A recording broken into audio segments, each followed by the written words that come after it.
독일에 그 유명 경제학자가 있어요. 밤베르크 대학 경제학 교수였다가 서독에서 지금은 할레 연구소장.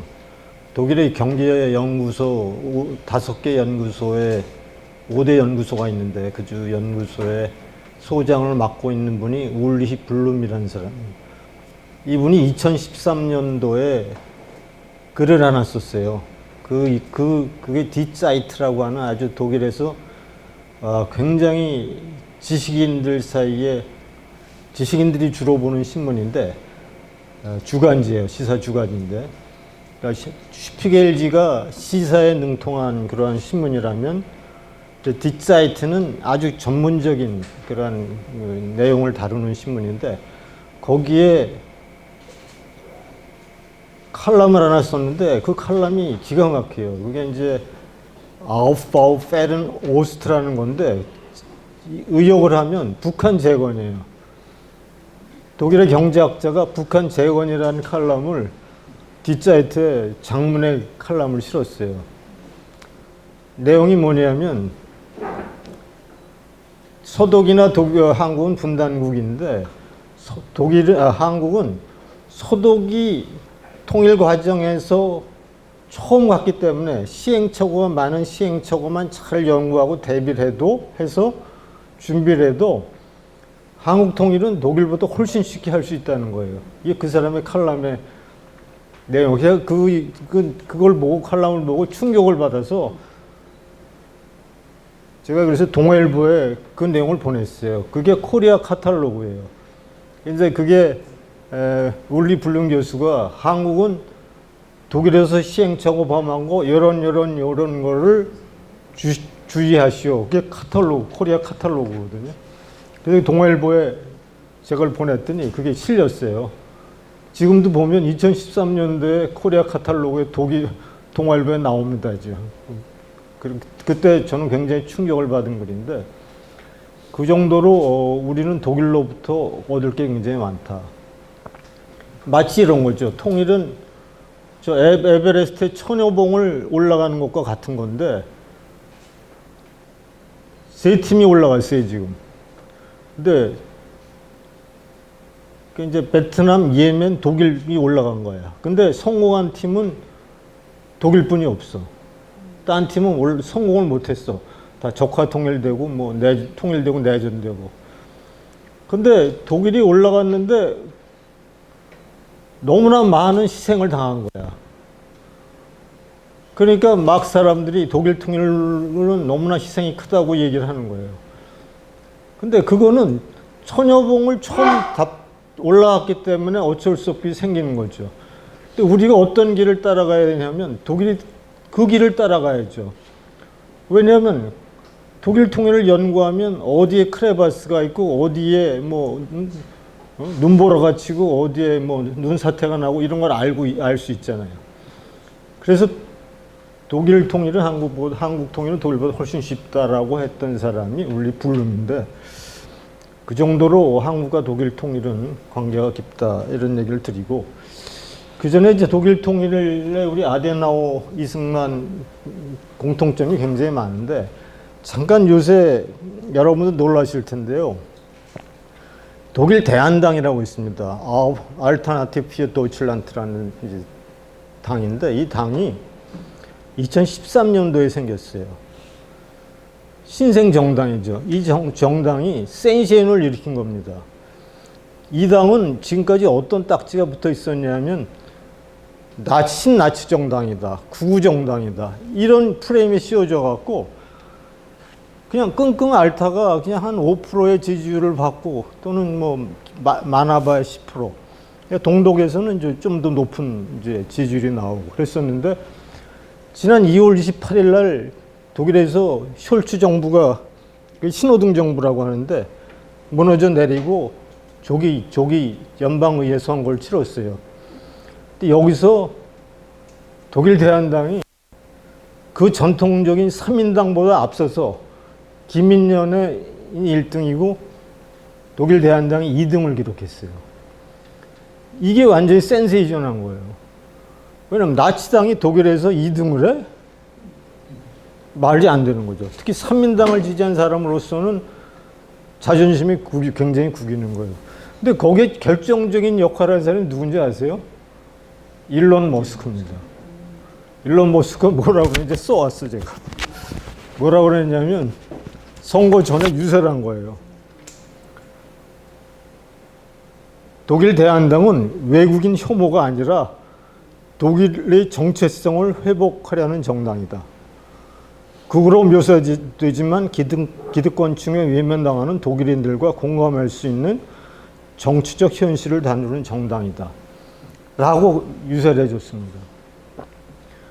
그러니까 늘 나치의 프레임에 갇혀서 그 범죄의식의 역사적인 조직 속에 살던 독일인들에게 본인이 우리 끝났어라고 할 수는 없잖아요. 일수가 면죄부를 준 겁니다.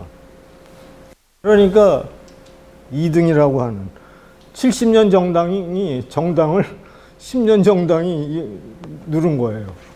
근데 더 놀라운 거는 이 정당이 당시에 이제 김인년, 우리가 기독연합당이라고 합니다. 김인년과 기사련. 기사련은 이제 바이에른에 있는 나온 당이고, 그 당이 28.8%를 득표했어요. 그런데 이 독일 대한당이 20.8%를 기록했어요. 8% 차이 났고, 그리고 3인당은 빌리 브란트죠. 3인당이 16.4%. 그 3인당보다는 4%가 앞섰어요. 그런데 더 충격적인 거는 그 후에 독일은 이제 선거가 끝나면 매 주마다 여론조사를 해요. 그러니까 이런 다음에 오늘이 이제 또 다른 선거가 있다면 여러분 어느 당을 찍을 것입니까? 근데 놀라지 마십시오, 여러분. 독일 대한당이 김연을 앞섰어요. 25%, 김연 24%. 이 정도로 독일 사람들의 갖고 있던 나치 프레임에 완전히 해방시켜 준 것이 일론 머스크다. 트럼프는 여러분 프랑스의 극우 정당이라고 이렇게 프레임을 씌웠던 르펜, 국민연합 알죠? 르펜당. 르펜당이 요새 횡령 혐의로 유죄 판결을 받았거든요. 트럼프가 뭐라고 그러는지 아세요? 마녀 사냥을 멈춰라 그랬어요. 그러니까 트럼프 미국발 메시지가 전체 좌편행된 세계 질서를 좀 바꾸고 있다. 이렇게 좀 생각이 되거든요. 독일의 정당이 이렇습니다. 이제 왼쪽부터 진보당이 오른쪽인 보수당인데, 통일 전까지는 요 녹색당, 3인당, 김인년, 자민당 요 네 당만 있었어요.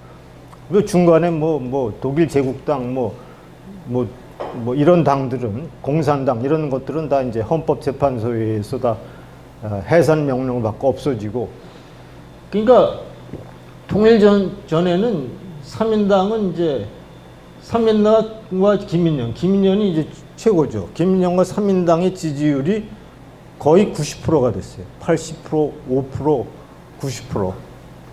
그리고 이제 자민당과 녹색당이 제3당으로 캐스팅 보트를 줘서 연정을 구성하고 그랬죠. 때로는 이제 3인당과 김인년이 대연정을 한 적도 있고 이렇게 했는데, 지난번에 이제 소위 3인당 정부가, 숄츠 정부가 3인당 총리인데, 그때 이제 연정이 신호등 정권이라고. 신호등이면 흑적황이네, 흑적황. 그래서 3인당과 녹색당과 자민당의 연정이 파기되면서 정부가 이제 해체되고 새로 선거가 치러진 거죠. 통일 후에는 어떤 형태가 나타나냐면 3인당과 김인년의 득표 지지율이 이제 50% 밑으로 떨어졌습니다. 그리고 신생 정당들이 생겨나는데, 그게 이제 독일 대한당, 좌파당, 동맹 사라 마겐크나이트라는 사람인데, 이 사람은 굉장히 국자적인 성향의 정치인을 중심으로 모이는 정당이 있습니다. 이런 당들이 이제 어느 정도 좀 부각되고 있죠. 근데 여기서 이제 특징이 나온 건 이제 3인당에서부터 저 좌파당 있잖아요. 좌파당이 3인당 내 오스카 라폰테인이라고 하는, 우리가 3인당 하면 진보자당이죠. 진보당인데 진보의 색깔을 벗고 좌파의 이미지를 씌우는 정당, 그 안에 좌파 세력이 오스카 라폰테인을 중심으로 한 3인당 내 극좌 세력들이 있습니다. 이 세력이 나가고, 그 동독 공산 기득권들 중심의 당이, 그 사통당이죠. 사회주의 통일당. 이 당과 합쳐서 만든 당이 디-링케, 좌파당입니다. 그리고 좌파당이 에서 보다 더 극좌적인 성격으로 나간 게 BSW라고 하는 사라 마겐크나이트라고 하는 그 사람 뭉침을 한 정당이 이제 극좌당으로 나와 있고, 그 다음에 이 독일 대한당은 기민연에서 보다 좀 더 보수적인 색채를 강하게 띠는 사람들, 정치인과 학자들이 모여서 독일 대한당을 만드는 겁니다.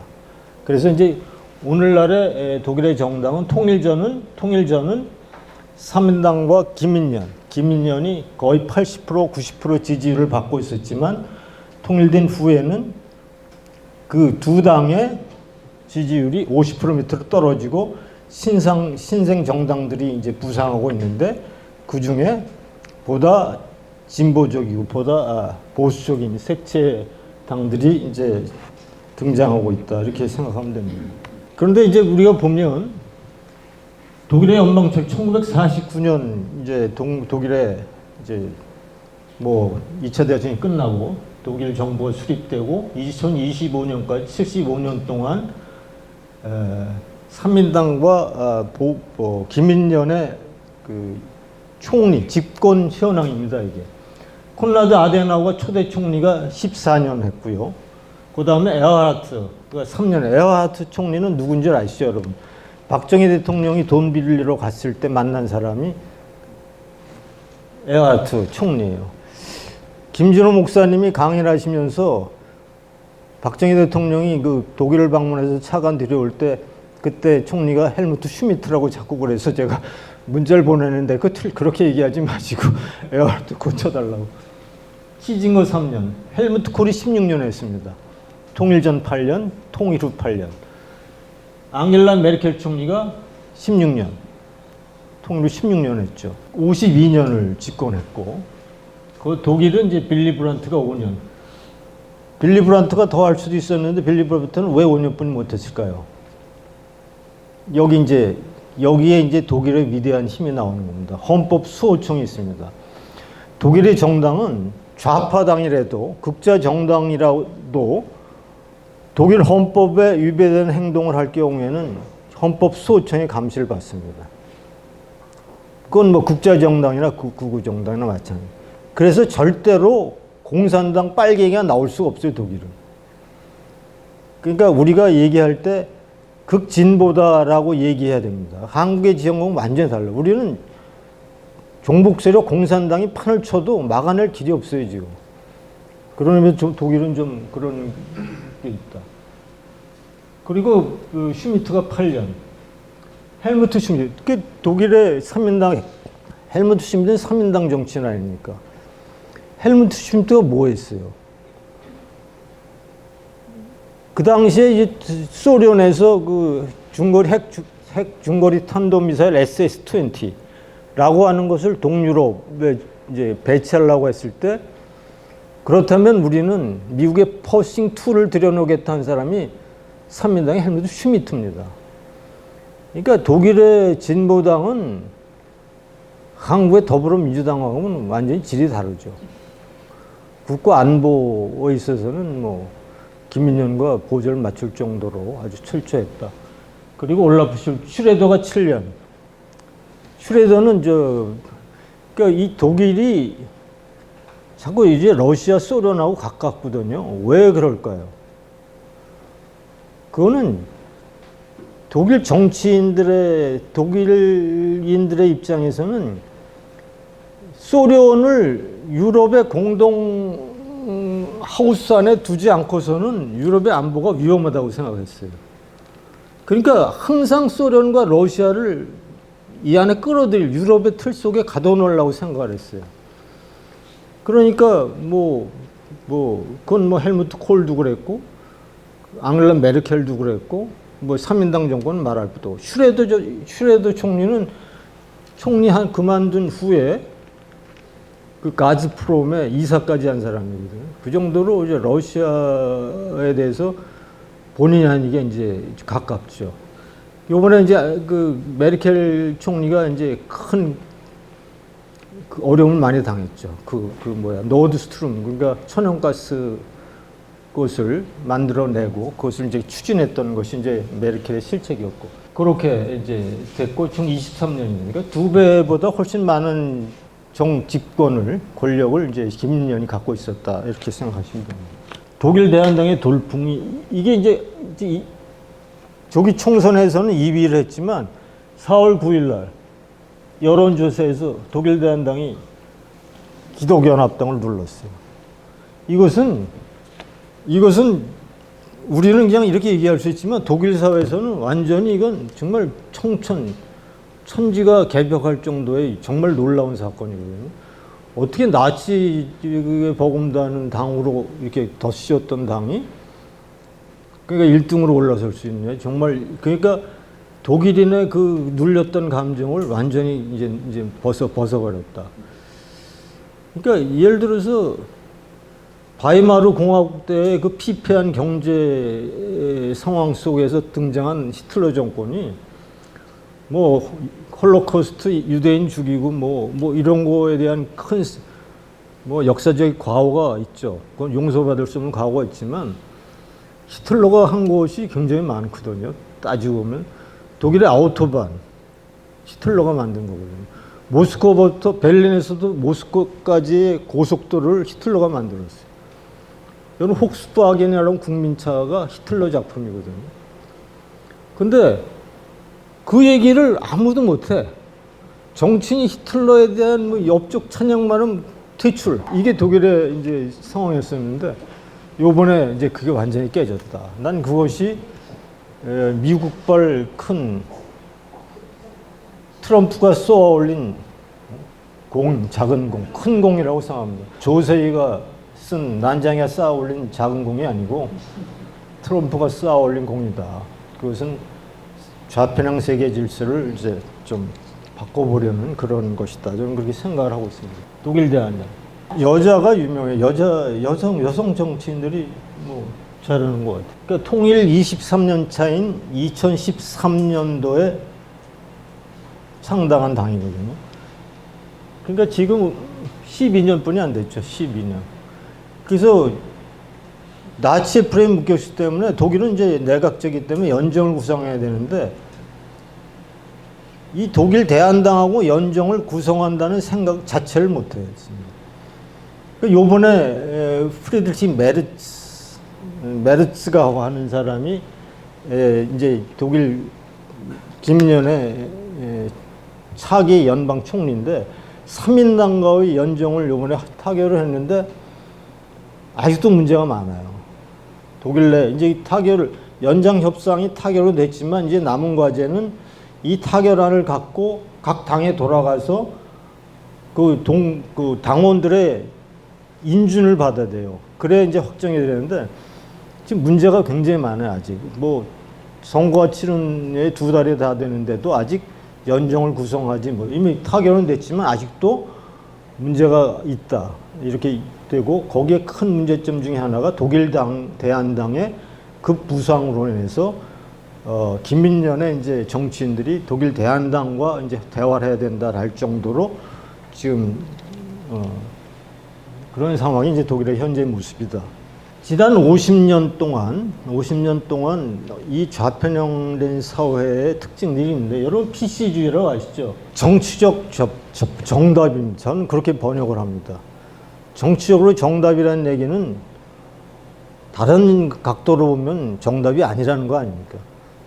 정치적 정답은 어떤 것들이 있을까요? 예를 들어서 환경보호, 정치적 정답이거든요. 사회적 약자 보호, 인종차별 금지, 여성 차별 금지 이런 것들이 정치적 정답이거든요. 그럼 그것을 타고 나오는 것들이 환경 보호하니까 원자력 폐지, 원전 폐지 이렇게 나가는 겁니다. 그러니까 독일은 원제 메르켈 시대 때예요. 원전으로부터 이제 더 이상 원전은 하지 않는다. 원전으로부터의 탈퇴를 선언했거든요. 그래서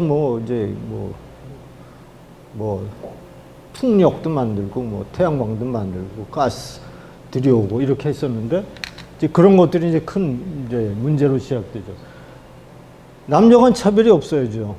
성평등하니 거기서부터 나오는 것들이 뭐예요? 양성이 아니고 동성애가 나오는 거예요. 동성애 합법화, 차별금지법이 나오고 이러한 PC주의에 갇혀서 전 사회가 그 PC주의의 의제가 다 진보당을 만들어내는데 큰 역할을 하는 것들이거든요. 그렇게 해서 이제 이게 지난 50년간을 사로잡고 있었다. 그러니까 러시아 혁명 이후에 그러니까 정치적 정답을 어기는 당은 다 쫓아낸. 너 그렇게 얘기하면 반동이야? 너 반동이야? 이렇게 나가는 거죠. 정치적으로 올바르지 않아? 이렇게 되는 거죠. 퇴출시키는 거죠. 이런 식으로. 우리 사회도 그런 영향을 지금 계속 받고 있다. 그런데 트럼프가 이 PC주의에 도전장을 냈고 그 PC주의를 애국주의로 치환하고 있다. 저는 이렇게 좀 평가하게 됩니다. 이것이 미국발이지만 유럽에 큰 변화를 몰고 하고 있다라는 것을 여러분 염두에 둬야 될 거예요. 그러니까 동성애 합법화, 중국인 특혜, 이슬람 확산, 독일은 나치 프레임, 한국은 친일 프레임을 다 가둬놓는 거죠. 평화는 전쟁보다, 평화는 어떠한 전쟁보다 낫다. 이러는 거죠. 그러니까 싸우지 말자는 거죠. 북한이 쳐들어오면 우리 싸우지 않는다. 평화니까. 이렇게 되는 겁니다. 여기서 종북 세력이 만들어지고 중국인들이 무차별적으로 들어오고 이렇게 되는 겁니다. 대한민국의 PC의 피해를 볼까요? 성평등, 환경보호, 차별 편견 반대, 전쟁보다 평화, 민노총 개미, 5.18 유공자, 태극기 애국 세력의 태극기는 태극기 부대라며요. 이런 식으로 프레임을 계속 씌우고 있다. 그 결과 윤석열 대통령이 탄핵당했다. 또 하나가 뭐가 있죠? 페미니즘, 갈라치기 이런 것들이 다 PC주의의 피해고 이게 오늘날 대한민국을 지금 체제전형으로 몰아놓고 있는. 그래서 저는 이런 생각을 해봐요. 독일 요번에 선거에서 트럼프가 개입했잖아요. 선거에 개입했잖아요. 한국에도 개입할 것 같아요. 한국 선거에도. 왜냐하면 김영은 장관이 어저께 옥중 편지에서 우리가 계속 낙동강 전선을 지키고 있으면 곧 인천 상륙작전이 있을 겁니다. 이렇게 썼어요. 보세요 한번. 인천 상륙작전이 뭐예요? 뭐겠어요? 저는 그게 아무래도 뭐가 있을 것 같아요. 고든창 변호사를 대사로 임명한다든가 그분이 이제 와서 부정선거를 밝힌다든가 여러 가지가 저는 그런 생각이 들어요. 아니 독일 선거에도 개입하는데 우방인 한국의 선거에 개입을 못해. 저는 그렇게 생각하고 있습니다. 지금 대한민국 이렇게 됐어요. 이 정도예요, 이 정도. 4월 17일 날 여기 독립문 서대문 역사박물관 거기서 공산당 100주년 기념식을 했다면서요. 이게 이 정도로 나라가. 그러니까 이렇게 돼도 이거 못해요, 독일에서는 이런 거. 왜? 우리나라는 헌법소청이 없어요. 헌법을 지키지 않아요. 그 헌법재판관이 다 빌라도 법정원이에요. 빌라도 법정. 저들의 그 압력과 저들의 위협에 정일성 공원 만들고 김원봉을 찬양하고 이게 공경이 있잖아요. 다 지금 제가 그래서 보니까 한국의 헌재 판결을 보고 그 서울대 트루스 포럼의 한 학생이 제가 연설하는 걸 들으니까 자기야 성경 3장 16절, 성경 3장 16절을 제가 보고 깜짝 놀랐다 그러는 거예요. 3장 16절은 우리 요한복음 내잖아요, 요한복음. 근데 요한복음도 있지만 전도서도 있습니다 그러더라고요. 이렇게 돼 있더라고요. 내가 해 아래서 보건대 재판하는 것 곧 거기에도 악이 있고 정의를 행하는 것 거기에도 악이 있다. 자 보세요. 중국 공산당 100주년 행사에 더불어민주당의 당기가 한국이 이 정도로 지금 친중, 친공, 친북화됐다. 그래도 레거시 언론들은 중국에 다 장악돼 있고 지금 이제 유튜버들이 그나마 진실을 가르치고 있는데 한국은 거기다가 뭘 씌우죠? 극우 프레임도 씌우거든요. 진실을 말하지 않으면서 진실을 말하는 향해서 극우 프레임을 씌웁니다. 오늘 보니까 중도는 중국을 도와주는 거.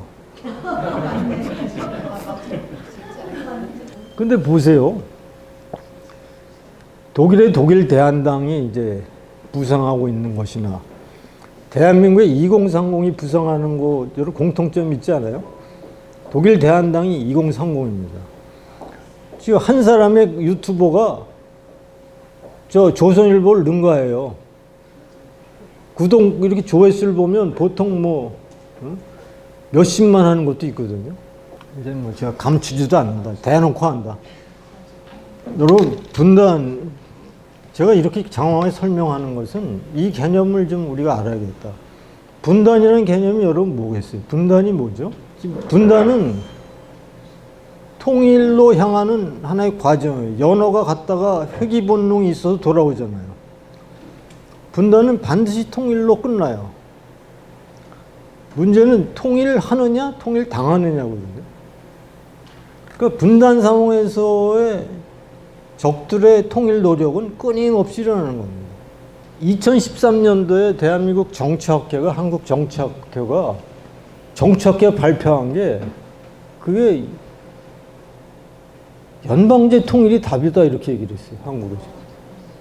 2013년도에 있어요. 한국 정치학회가 공식적으로 연방제 통일이 민족통일 공동체 통일 방안의 대안이다 이렇게 할 정도로 한국 지식인 사회가 다 지금 자폐령돼 있고 거기엔 다 돈이 들어가 있고 뭐 여러 가지 중국의 개입이 다 돼 있다.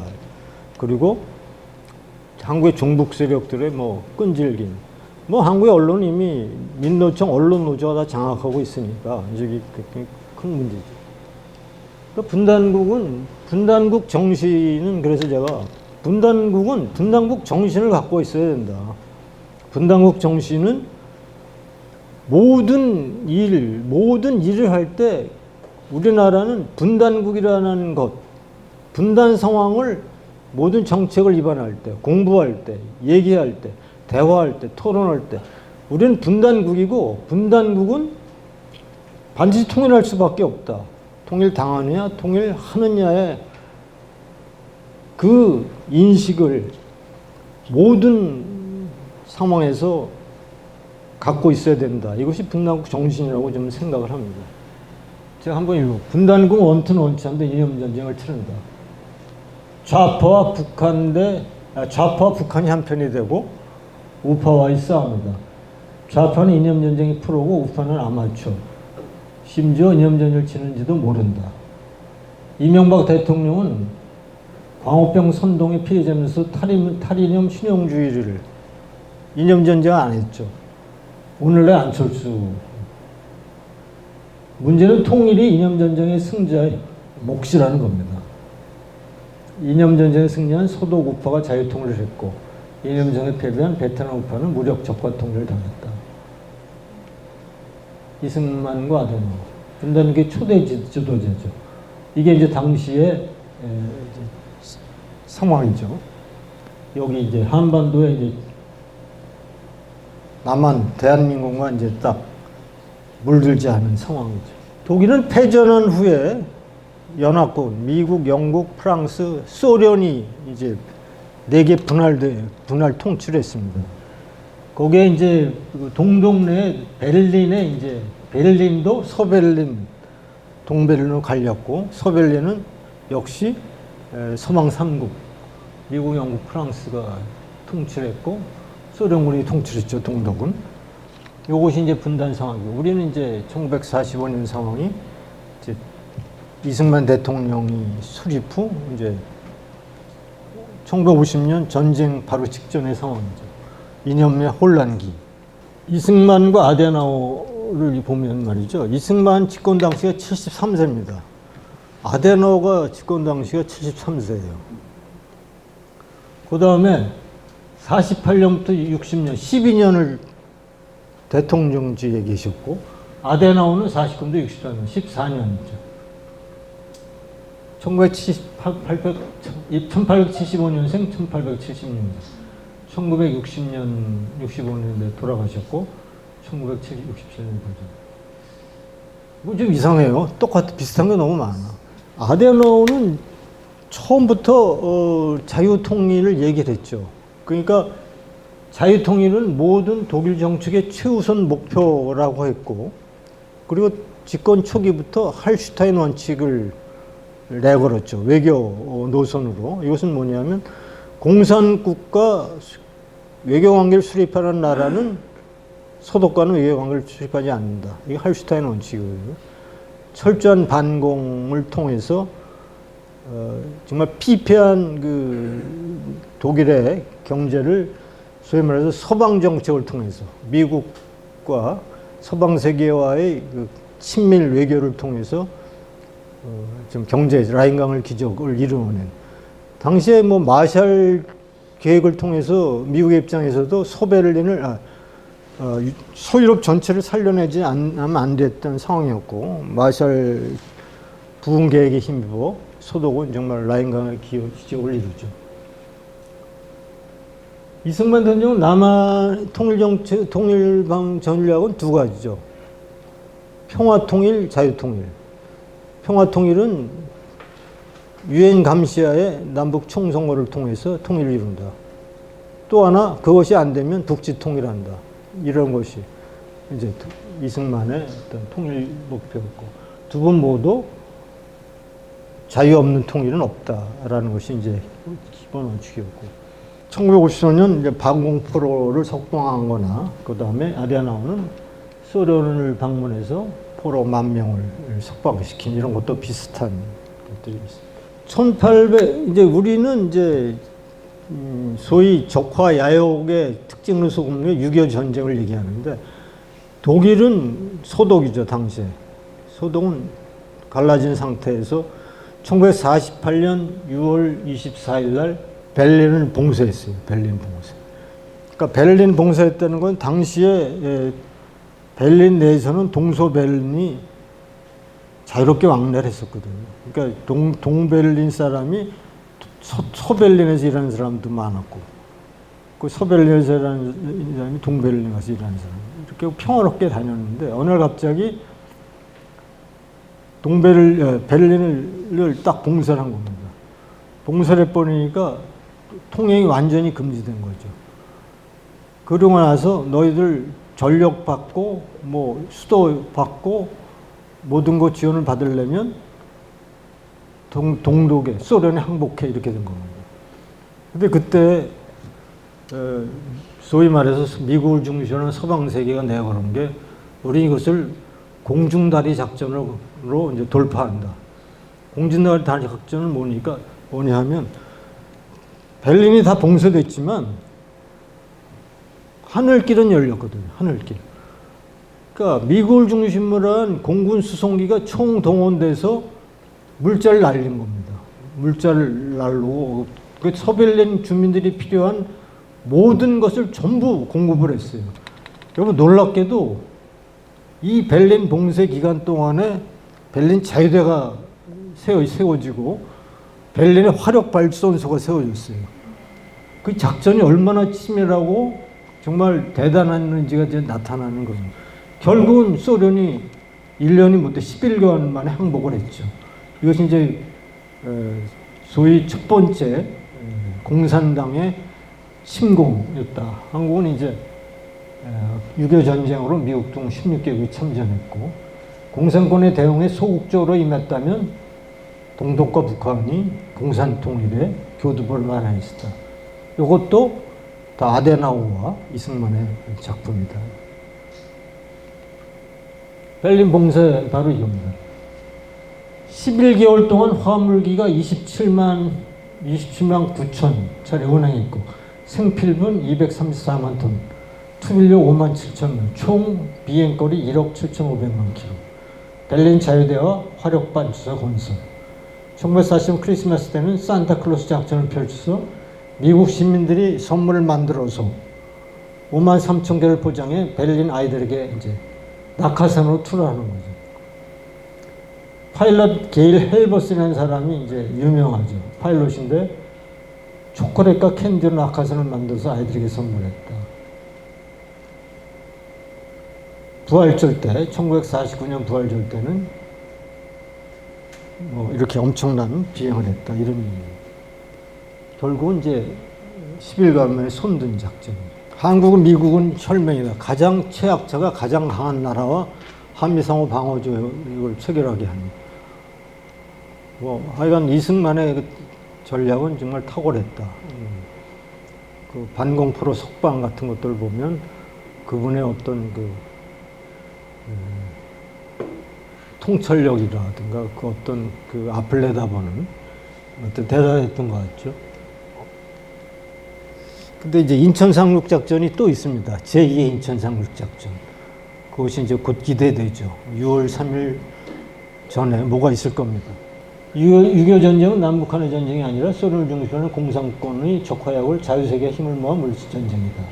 그러니까 아데나우나 이승만의 공통적인 특징은 서방과의 친밀도를 만들어가는 거죠. 서방세계. 특히 이제 독일 같은 경우는 히틀러가 패전하는 바람에, 그러니까 뭐 히틀러라는 역사적인 죄인 때문에 서독의 위상이라는 거는 뭐 정말 땅에 떨어지도 떨어졌죠. 그러니까 아데나우의 목표는 서방권이라고만이라도 좀 우리를 인정해 달라. 그 서방 외교를 아주 철저히 해서 정말 성공을 거둔 것이었고, 우리도 이제 마찬가지다. 이런 얘기입니다. 지구촌의 군당국이 5개입니다. 독일, 베트남, 예멘, 중국, 한국.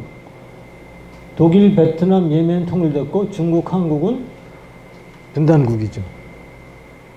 그런데 여기서 유일하게 자유통일한 나라는 독일이다. 독일뿐이 없다. 그러니까 베트남이 적화 통일된 거는 꼭 우리가 같은 상황이라고 보면 됩니다. 우리와 같이 간첩들이 우글우글했고 국회 내에, 정부 내에, 대한민국의 지금 윤 대통령 계엄령 선포 위에 다 드러나는 모습들을 보면 헌법, 사법부, 성관이 다 중국의 손아귀에 들어가 있는 이 상태죠. 그 판을 문재인 정권에서 깔아줬고, 이재명이 대통령이 되면 반드시 홍콩화가 되지 않을까, 이런 생각하고, 중국이라는 나라는 소수민족을 다루는 데는 아주 노하우가 아주 그냥 53개 소수민족을 다뤄봤잖아요. 그러니까 어떻게 하면 저것을 중국의 속국으로 만들 수 있는. 벌써 여러분 2000년대 초반에 벌써 시작을 했었죠. 동북공정 아시죠? 중국의 동북공정. 벌써 고구려사 역사를 중국의 역사라고 왜곡하고 시작한 것부터 시작이 돼서 지금 부정선거 논란까지. 그리고 서울대에 시진핑 서재가 왜 들어가 있습니까? 그 왜 들어가 있을까요? 이거 다 돈이 아닐까요? 중국 자본 때문에 들어갔겠죠. 언론사가 다 중국에 돈을 받아서 스튜디오를 짓고, 정치인들은 중국 한번 갔다 오면 뭐에 걸려들었는데 다 친중이 되고, 지난 선거에서 양정철이 왜 중국을 가서 당규와 협력을 했는지, 이런 것들이 다 의심스러운 거죠. 그럼 베트남 적화통일, 예멘은 합의 통일했지만 지금 내전 상태, 다시 분단되는 게 낫겠다. 중국 이러면 어떻게 되겠어요? 미국 없으면 그냥 중국 오늘도 통일하려고 그러고 오늘까지. 근데 대만이 정신 차리지 않으면 저것도 그냥 중국 공산 통일되는 겁니다. 대만이 정신 차리지 않으면. 한국 정말 요번에 6월 3일이 그냥 고비라고 생각합니다. 6월 3일이. 아니, 중국 인구 14억 인구 중에 1억만 한국에 풀어버리면 한국은 그냥 여러분 어저께도 보니까 학생들이 어디 건대 입구 그쪽에서 보니까 전부 중국 식당. 저 구로동에 대림동에 가면요. 제가 우리 친구가 대림동 그 고대 구로병원이 거기 있어요. 거기 입원한 적이 있어서 한번 갔는데 제 친구가 같이 문병을 갔다가 나와서 식당을 찾는데 거기서부터 한참 걸어서 올라가는데 역을 찾아서 올라가요. 근데 다 중국 식당이에요. 다 중국 식당. 그러니까 아니 그래서 우리가 그래서 그래도 배가 고파서 들어가서 한 곳을 그래도 가장 한국적인 식당을 들어갔더니 주인이 한국 사람 왔다 그러더라고요. 그 정도로 지금 그 곳곳에 수원에도 있나 봐요. 이제 제 조카가 수원에 사는데 베트남 삼성전자 베트남 지사에 갔다가 이번에 귀국을 해요. 근데 수원에서 못 살겠다는 거예요. 중국 애들이 너무 많대요. 수원에도 중국 뭐가 있나 봐요. 그래서 딴 데로 이사 가겠다. 이 정도로 중국의 피해가. 그럼 제주도 중국 땅 사들이는 건 다 평택 중국 땅 사들이는 거. 이걸 막으지 않을. 아니 문재인이 중국몽과 함께 하겠다니까 당연한 거 아니에요? 대통령이 중국몽에 함께 하겠다는데. 독일은 자유통일로 분단을 막은 유일한 나라다. 이렇게 생각합니다. 독일 통일은 바로 이 세 가지 작품입니다. 아데나의 서방정책. 그러니까 2차 대전 이후에 완전히 존재감이 없던 그리고 독재국가로 낙엽기였던 서독이라는 나라를 국제사회에 다시 우뚝 서게 만든 사람이 아데나워다. 뭘 통해서? 서방정책을 통해서. 그리고 미국의 신뢰를 받고 그래서 이분이 무려 14년 동안 총리를 짓고 있고 브란트의 동방정책. 여러분 브란트의 동방정책이 왜 김대중의 햇볕정책과 뭐가 다르죠? 김대중의 햇볕정책은 북한과 접촉해서 남한이 변한 거고요. 서독의 동방정책은 동서가 접촉해서 동독이 변한 거예요. 그 동방정책의 그 목표는 수단은 반델두르이 안내룽이에요. 그러니까 한국말로 하면 접근을 통한 변화입니다. 접근을 통한 변화가 동방정책의 핵심이에요. 접근을 통한 변화, 접근을 통해서 동독을 변화시키는 거예요. 한국의 햇볕정책은 접근을 했는데 이제 남한이 변한 이런 꼴이다. 이런 것이 굉장히 큰 차이다. 헬무트 콜 통일총은 아데나의 통일정책을 그대로 그러니까 이제 헬무트 콜이라는 사람은 1982년도에 총리에 올랐는데 그때 사람들이 전부 바보라고 했어요. 사람들이 샤프한 맛이 없고 전부 멍청하다 그랬었는데 언제 이 사람이 두각을 나타내냐면 82년도, 89년도에 동베를린이 동독이 막 혼란을 상하고 겪을 때부터 이제 두각을 나타내는 겁니다. 이때 이 사람이 만들어간 통일의 외교정책은 우리 반드시 공부해야 돼요. 어떻게 통일 외교정책을 통해서 소련을 설득하고 미국을 설득하고 소위 연합국들을 다 설득했는지 특히 고르바초프를 구워 삼는 작전은 우리가 반드시 배워야 돼요. 고르바초프가 제일 먼저 독일의 자율권과 독일의 주권을 독일 스스로 결정할 수 있다고 얘기한 게 누가? 고르바초프거든요. 고르바초프가 1989년 10월 달에 10월 24일인가 이제 1990년 10월 24일 날 동독 공산당 창당 40주년 기념식에 고르바초프가 참석해서 유명한 말을 했죠. 그때 호네카는 이제 동독에서 제기되는 소위 말해서 무혈혁명, 라이프치히 월요 데모를 그러니까 무력으로 진압하려고 했어요. 소련군도 거기 주둔해 있었고. 그래서 마지막으로 이제 고르바초프의 재가만 있으면 이제 완전히 이제 장악하는 거예요. 근데 고르바초프가 그 기념연설에서 40주년 기념연설에서 개혁을 하라고 해요. 개혁에 동반하는 자는 그 인생이 너를 벌할 것이다라는 유명한 말을 합니다. 그래서 완전히 호네카가 딱 손을 놓죠. 그 연설 이후에 불과 한두 달 만에 호네카는 이제 사퇴하고 말았죠. 그 정도로 고르바초프의 마치 이런 거예요. 고르바초프, 페레스트로이카, 글라스노스트의 정책에 필요했던 모든 자금, 모든 돈의 거의 60%, 70% 그리고 정책에 대한 그 조언을 다 헬무트 콜이 했다 생각하면 됩니다. 저는 이제 뭐 시진핑이 가면 새로운 개혁 공산주의자가 나오면 우리가 그 개혁 공산주의를 좀 밀어주고 우리 문제에 도움을 받으면 좋겠다.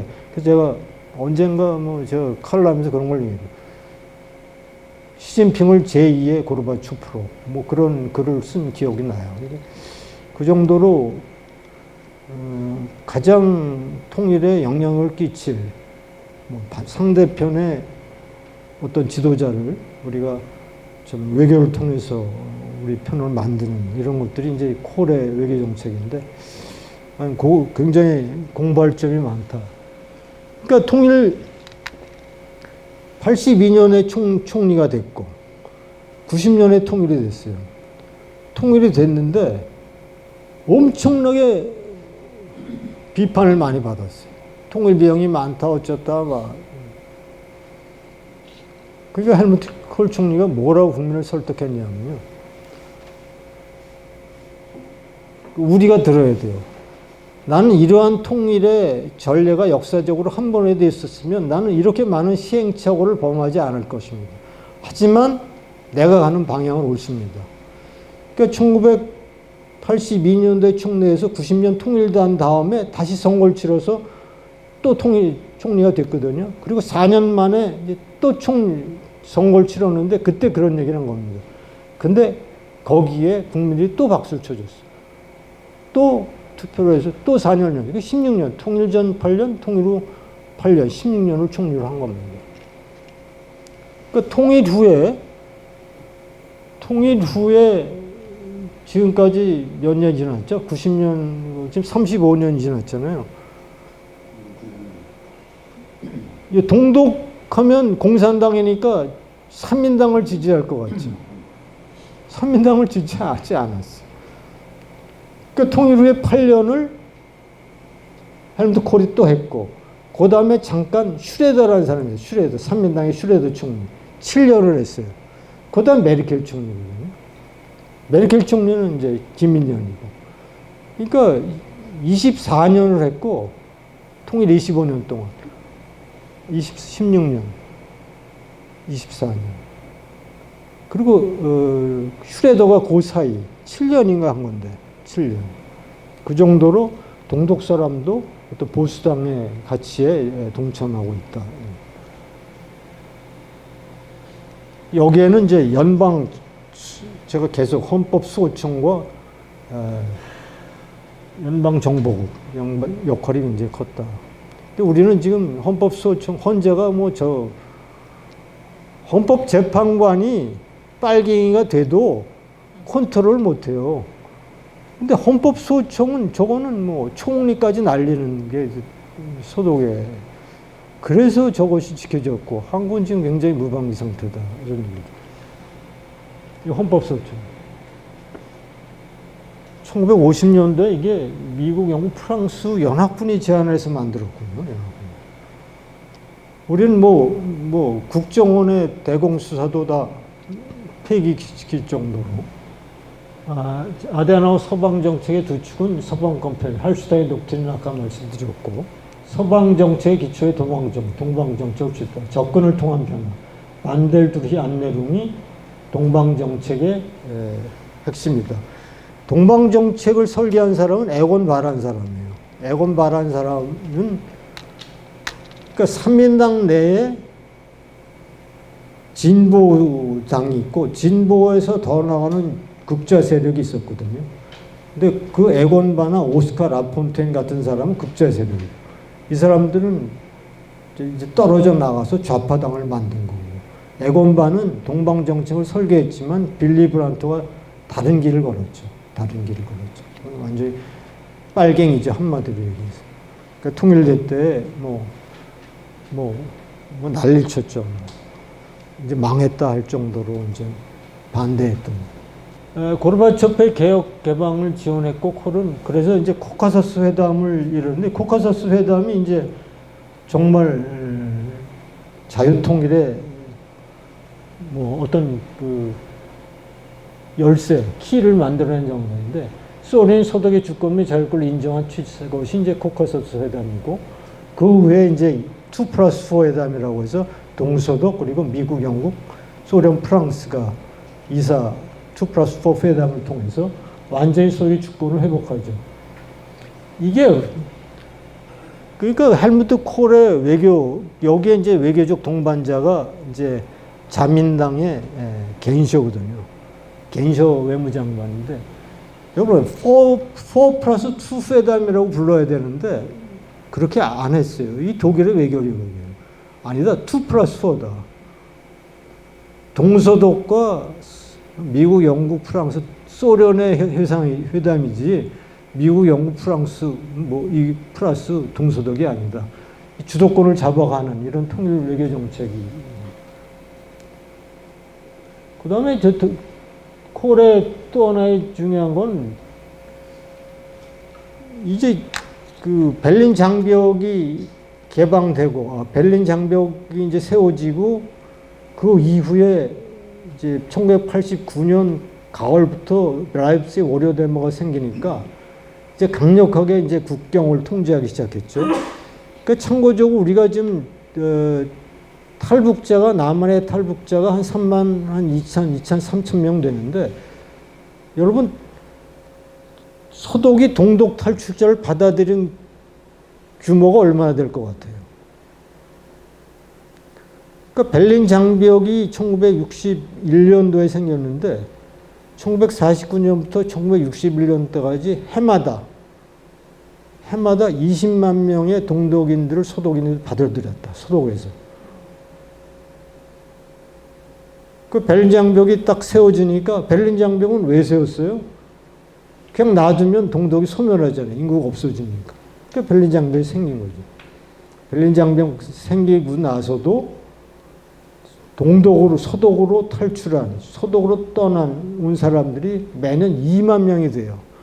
여긴 탈출자도 있지만, 목숨을 건 탈출자도 있지만, 동독에서 그냥 합법적으로 내보낸 사람이 있어요. 여행허가서 주고, 너 3개월 만에 돌아와 하지만 그냥 가서 들어오지 마. 노약자. 이런 사람들. 이런 사람들은 아무 쓸모가 없으니까 그냥 다.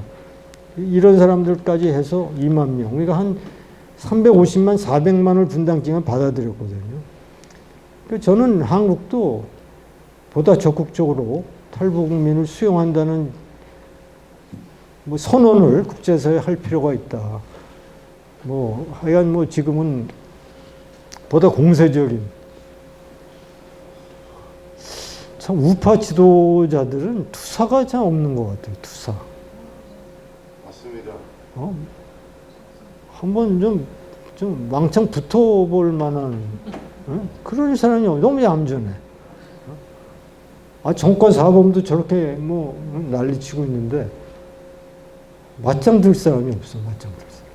이게 이게 PPT가 100장 이상이 되니까 다 얘기할 수는 없고, 요거부터 독일 통일을 어떻게 정의할까요? 독일 통일. 이 그림이 보여주는데. 그림이 보여주거든요. 요 차는 트라반트라는 차예요. 트라반트. 일명 트랍이라고 하는데, 요 차가 이제 서베를린에서 이제 그 서독이라고 그래요. 서독을 나가려면 동독 구간이 3군데 있거든요. 서베를린, 함부르크, 서베를린 하노버, 서베를린 뉘른베르크 요 구간이 있는데, 요 구간을 가려면 우리가 차를 갖고 가잖아요. 그러면 이제 얘를 만나. 독일에는 차가 두 종류가 있어요. 트라반트하고 바르트부르크라는 차인데 이 차가 철로 만든 게 아니라 도자기 같은 거예요. 그리고 이기통 차라. 그러니까 매연이 뒤에 막 나오고 빨리 달려야 80km. 그러면 이제 여러분 서독의 차들이 좋은 게 얼마나 많아요. 그러니까 뭐 포르쉐, 뭐 벤츠, BMW, 뭐 아우디, 뭐 폭스바겐이 저기 딱 들었으면은 뭐 그거들이 뭐 그 아우토반에서 200km 뭐 200 이상 달리는 차가 그 구간에서 그 구간 고속도로 다 소독해서 돈 줘서 다 이게 뭐 만들고 보수하고 이렇게 하거든요. 그거 왜 그러겠어요? 그렇게 하면서 이제 그냥 기를 죽이는 거죠. 그거 내주면서 동독이 돈을 무지하게 받아가거든요. 거기를 통행하면 통행료를 내요. 그러면 한 사람당 한 번 갈 때마다 5마르크, 뭐 한 3달러 정도 내고, 화물차에도 뭐 10불, 뭐 20불 이걸 부과하니까 한 1,000만 명 이상 나가니까 동독으로서는 이걸 포기를 못 하는 거야. 자기가 죽는 걸 다 알면서도 포기를 못 해요.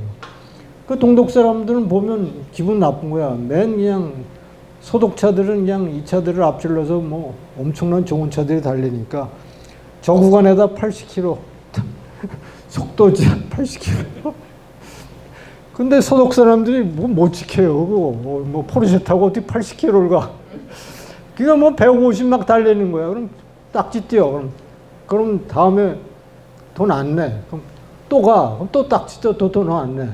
나중에 이제 뭐 통행 금지시킨다 뭐 한다 별짓을 다 해도 뭐 수백만 대가 그냥 뭐 다 엄청나게 달리니까 뭐 그렇게 그 상황이에요.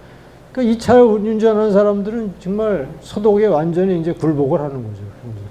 그러니까 독일 통일은 저 차가 베른 장벽을 뚫고 어디로 풍요로운 소독 사회로 오기 위한 것이었다. 이제 그렇게 이제 정의를 하죠. 하여간 뭐 요거는 이제 베를린 장벽을 세우기 전에 이제 철조망으로 가뒀거든요. 근데 1호 탈출자, 그러니까 이제 동독 국경 수비대원 콘라드 슈만이라는 사람인데 이거 이제 뭐 해외 토픽이었죠. 그 다음에 이제 여러분 동독 정치범들이 서독에서 사온 거 아시죠? 동독 정치범들. 그러니까 우리가 대북 정책을 할 때 좀 탈북민 정책도 그렇고 보다 적극적으로 할 필요가,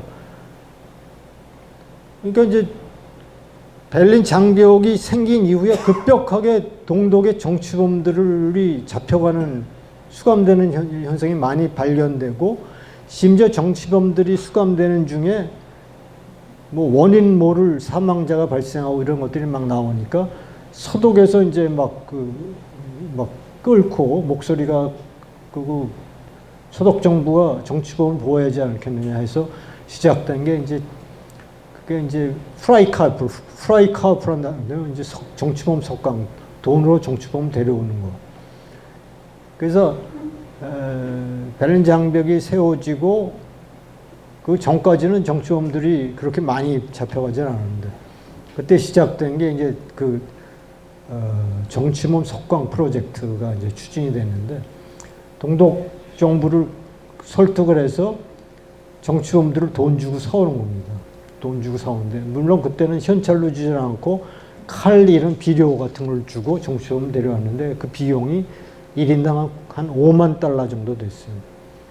5만 달러 정도 됐는데, 그렇게 해서 정치범들, 아까 얘기했더니 350만 탈출자 외에, 400만 탈출자 외에 정치범을 들여서 데려온 수가 정치범만 한 3만 5천 명, 그리고 가족과 함께 다 데려온 게 한 20만 명 되거든요.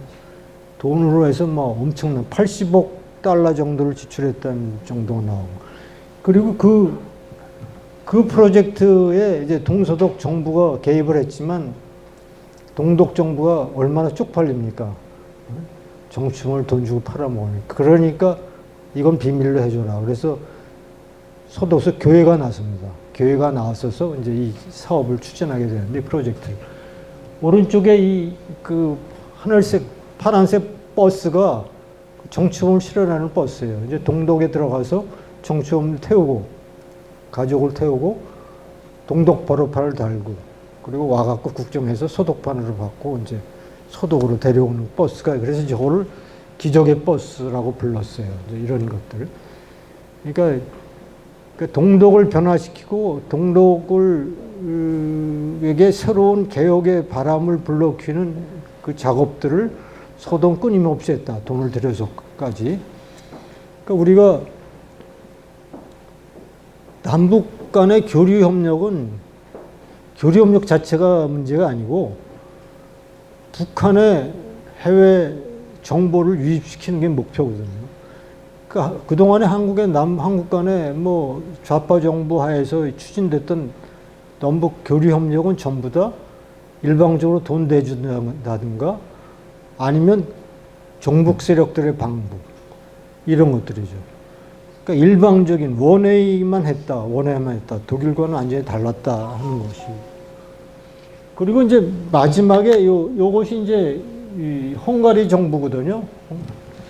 헝가리의 기울라 호른이라고 하는 헝가리 외무상이 1980 하여간 그 베를린 장벽이 해체될 그 즈음에 동독인들이 이제 서독으로 가는 루트가 막히니까 전부 이제 동독과 우호 관계에 있는 외교 관계 수립되는 동유럽권으로 갑니다. 체코, 뭐 폴란드, 헝가리로 가죠. 아까 체코에 그래서 체코에 들어가서 체코 주재 소독 대사관에 들어갑니다. 그래서 거기 들어가서 이제 소독을 요구하면 소독 정부가 들어가서 이제 그들을 데리고 열차를 타고 이제 바이에른 도착해서 귀환시키는 그런 프로젝트를 했고 가장 결정적인 것은 바로 이 헝가리가 오스트리아 국경을 개방한 겁니다. 그러니까 1989년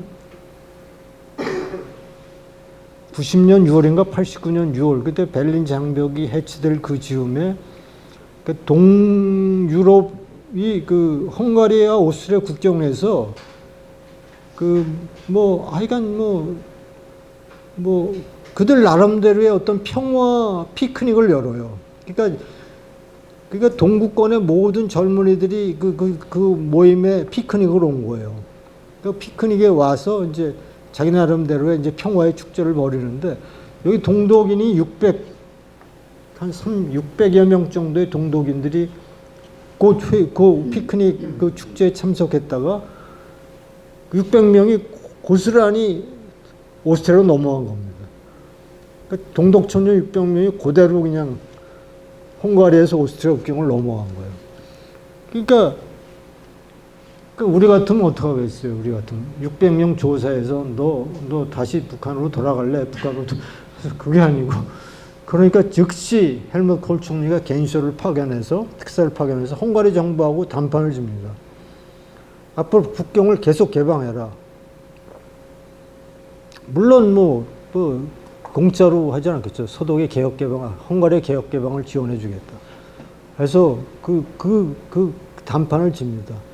근데 그 협상이 굉장히 어려웠다고 그래요. 기울라 호른이 그에 관한 책을 썼는데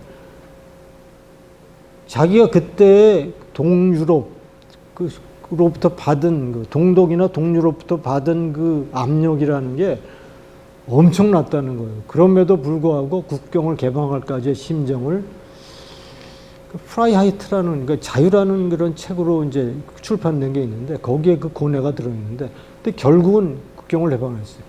한 달 만에 동독인 4만여 명 정도가 이 루트를 통해서 서독으로 넘어온 겁니다. 이게 계기가 돼갖고 보다 적극적인 이제 어떤 통일의 외교의 문을 또 활짝 열고 동유럽 모든 국가에서 이제 소독을 향한 동독인들에게 지원하는 방향들이 급격하게 만들어진 게 이제 이 헝가리가 오스트리아 국경을 개방한 사건입니다. 동독 탈출 유형은 뭐 여러분 잘 아시겠지만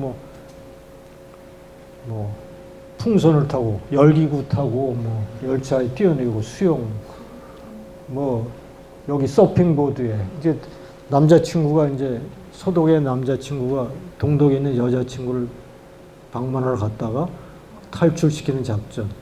그러니까 차 위에다가 서핑보드를 놓고 거기에 여자친구를 세우고 거기에 서핑보드를 놓고 탈출시키고 뭐 차를 개조해서 그 안에 이제 공간을 만들어서 숨어서 나오고 이것이 이제 지금도 서도에 가면 그 체크포인트 찰리라는 데 가면 박물관에 이게 그대로 다닙니다. 그러니까 이러한 뭐 죽은 사람도 한 상당히 많죠. 5천 명 이상이 동독 탈출하다 죽은 사람.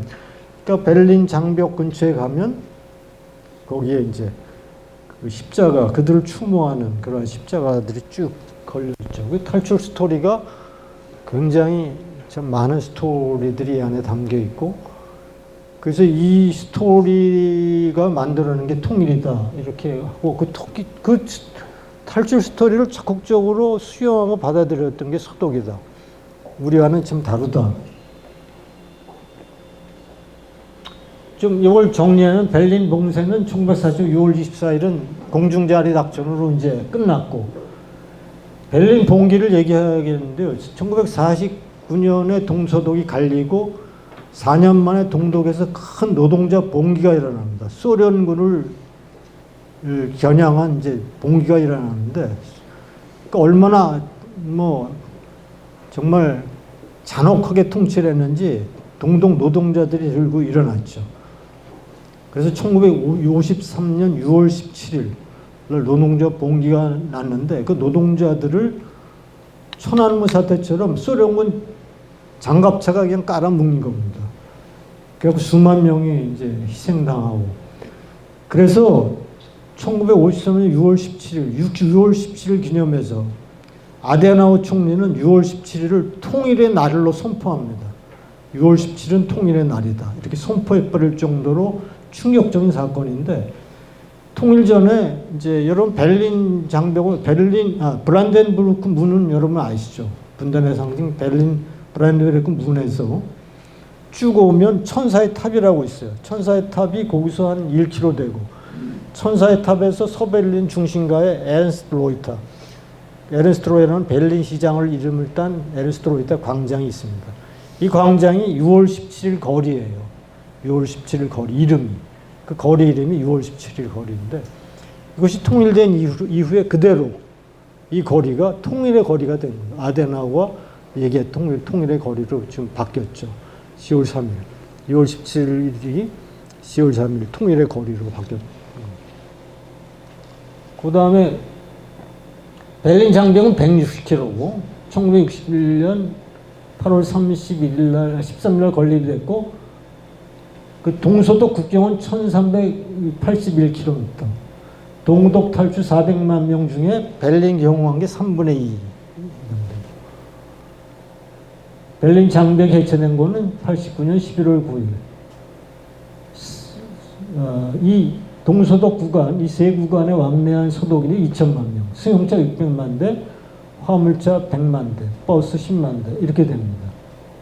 이것이 1년.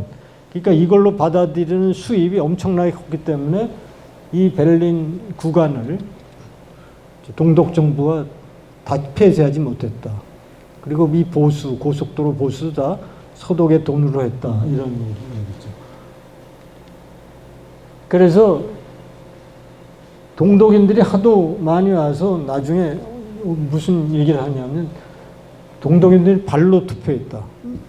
서독의 헌법을 동독인들은 도장을 찍고 사인한 게 아니고 발로 투표했다. 이런 얘기입니다. 부정선거 얘기를 좀 드려야 되는데 대한민국 부정선거가 스스로 밝혀질 거라고 저는 생각지 않아요. 부정선거는 정권이 그 세력이 붕괴돼야 그게 밝혀지더라고요. 동독에도 1989년에 5월 달에 89년 11월 9일에 베를린 장벽이 붕괴되는데 5월 달에 지방선거가 있었어요. 근데 이게 부정선거로 드러난 거라. 그러니까 동독 시민들이 부정선거임을 그렇게 외쳐대는데도 다 탄압하고 이것이 그냥 다 그냥 그 불만이 쌓이고 쌓여서 1909 그러니까 5월이니까 5월 부정선거고 그것이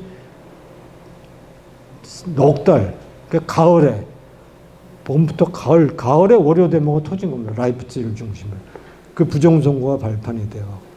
그래서 동독 정부가 무너진 것도 있거든요. 그러니까 부정선거라고 하는 건 밝히는 거는 권력을 나누는 싸움이 정도다라고 생각이 되고 그런 의미에서 대한민국도 저 세력이 무너지지 않는 품격적인 경우는 스스로 밝혀지기 어렵다라는 생각을 합니다. 뭐 반드시 부정선거는 권력과 연관이 돼 있다라는 것을 또 이게 프라이카고 정치범 석방거래죠. 1961년. 1989년 11월 그러니까 베를린 장벽이 붕괴될 때까지 34,000명이 석방이 됐는데 여기 가족까지 포함해서 20만 명 왔다.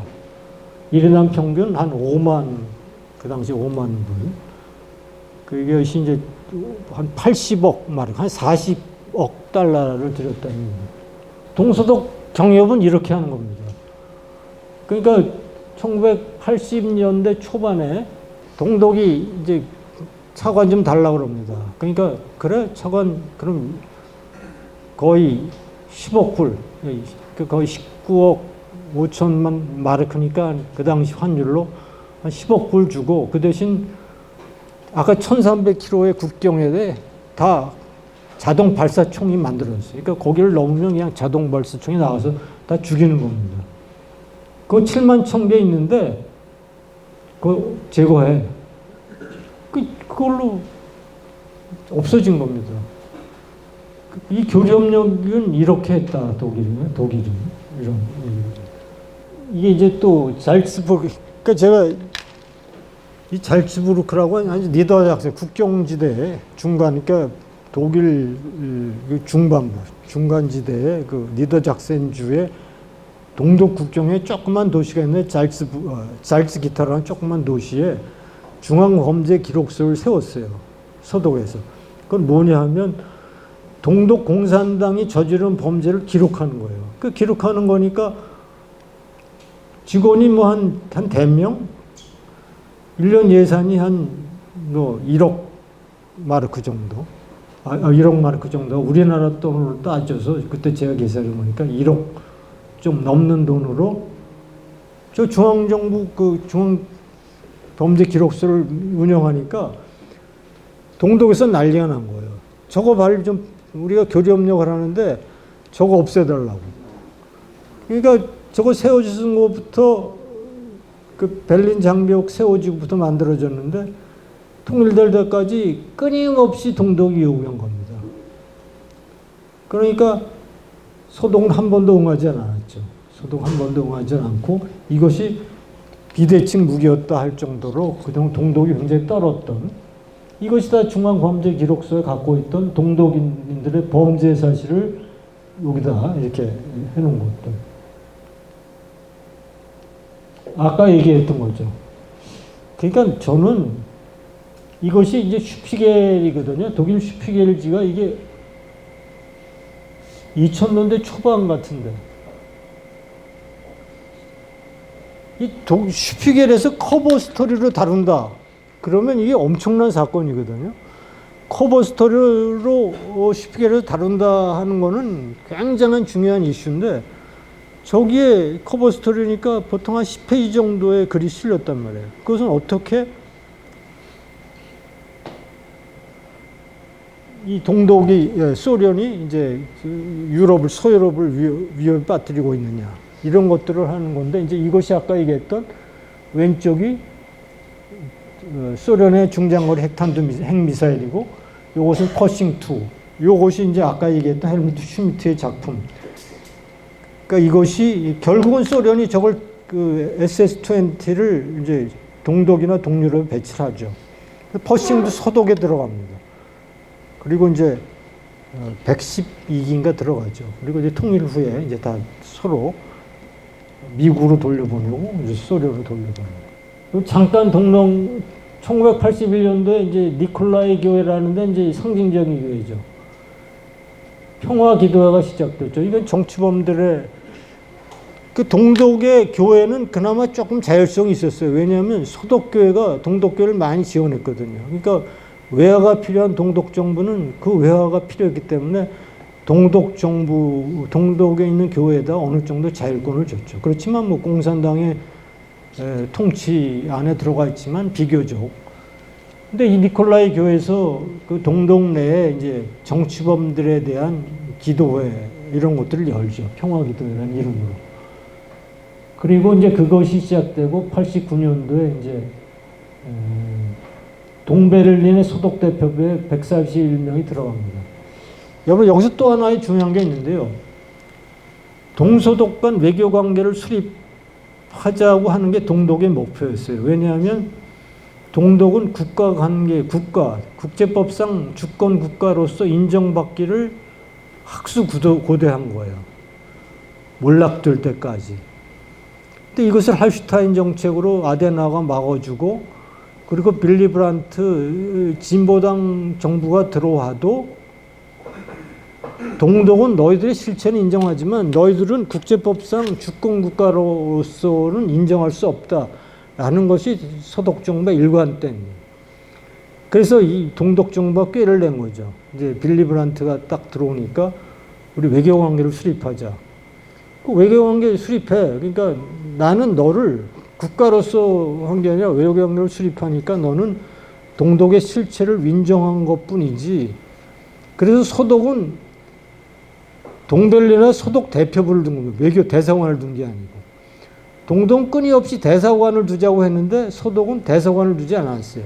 소독 대표부를 뒀지. 그 동독은 동독 대사관이라고 했고 본에다가 이것도 이제 소독 대표부에 이제 1989년 8월 달에 1989년 기도회가 1989년 월요 데모로 이제 발전합니다. 그리고 동베를린에 131명이 진입하기 시작으로 아까 얘기했던 오스트리아 국경이 이제 개방되고, 그리고 동독에서 체코프라 소독 대사관 진입했던 7,600명이 소독으로 이송되고, 쭉 해서 월요 데모와 30만 명이 전국 확산이 되고, 뭐 하여간 베를린 장벽 해체된 다음에 12월 3일 날 호네카가 제명이 되고 12월 18일 날 콜이 드레스덴 최초로 갑니다. 그리고 드레스덴 동독 시민들에게 자유를 위해 투쟁하라 이렇게 됐고, 그리고 마지막에 그 결과물이 1990년 3월 18일 날 동독 최초의 자유선거를 실시합니다.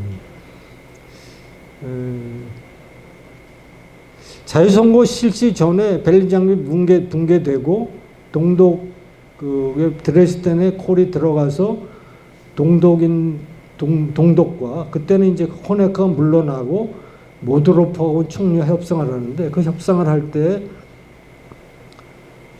이제 모드로프가 요구를 합니다. 150억 마르크를 좀 지원해달라. 그러면 통일의 협상을 소독 정부 하겠다. 이렇게 해서 150억 마르크를 이제 지원해달라고 하는데, 호네카 정부가 헬무트 콜이 이런 얘기를 합니다. 150억 마르크가 아니라 모든 동독에 필요한 건 모든 것을 지원해 주겠다. 다만 한 가지 조건이 있다. 너희들이 통일협상의 주체가 될 수 있다는 것을 동독 국민으로부터 인정을 받아라. 그 인정을 받는 방법은 자유선거를 치르는 것이다. 이렇게 요구를 합니다. 근데 뭐 사면초가에 빠진 이제 동독 공산 정권이 수용할 수밖에 없죠. 수용할 수밖에 없어서 그러니까 이제 그럼 너희도 당으로 나와서 이제 국민의 심판을 받아라 하니까 사회주의 통일당이었었는데 이름을 바꿉니다. 민주사회주의당이라는 이름을 바꿔서 이제 선거에 출마합니다. 그것이 이제 1990년 3월 18일인데 여기에 출마했는데 선거 결과 아까 얘기했던 동독 공산당은 16.4%의 지지율을 받고 나머지 80% 이상이 동독 국민들이 다 자유를 외쳤던 그런 정당에 다 지지율을 보냄으로 해서 동독 공산 정권이 합법적으로 붕괴되는 것이 사건이 이제 동독 최초의 자유선거죠. 그러니까 우리 이승만 대통령이 얘기했던 유엔 감시의 총선거를 실시해서 그건 자유, 비밀 이런 선거죠.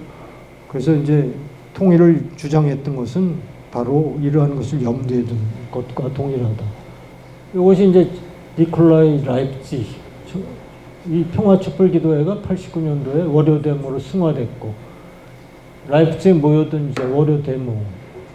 제가 이거는 이제 월요 데모는 이제 뭐 이들의 구호가 이렇게 되는 겁니다. Freedom is not free. Freedom cannot be shared. 나눌 수 없다. 이거는 뭐 스토리가 많이 있지만 이거 아까 얘기했던 거고 제가 이제 얘기하고 싶은 거는 1990년 10월 3일 우리나라 개천절이 통일했는데 이날은 통일의 날이다. 이날은 자유가 승전보를 울린 날이다. 이제 헬무트 콜 총리의 연설이죠. 요거는 이제 통일된 이후에 동독 정치인들입니다. 동독 정치인들. 그러니까 로테 드메저가 동독 마지막 총리가 이제 김인년, 통일된 후에 김인년 부대표까지 했고, 앙겔라 메르켈 총리는 동독 출신이지만 이제 서독 통일된 후에 총리를 했고 16년간이가. 만프레드 스톨페는 이제 그 브란덴부르크 주지사였는데 이분의 공적은 정치범들을 석방시키는 일을 주도적으로 했던 교회를 통해서.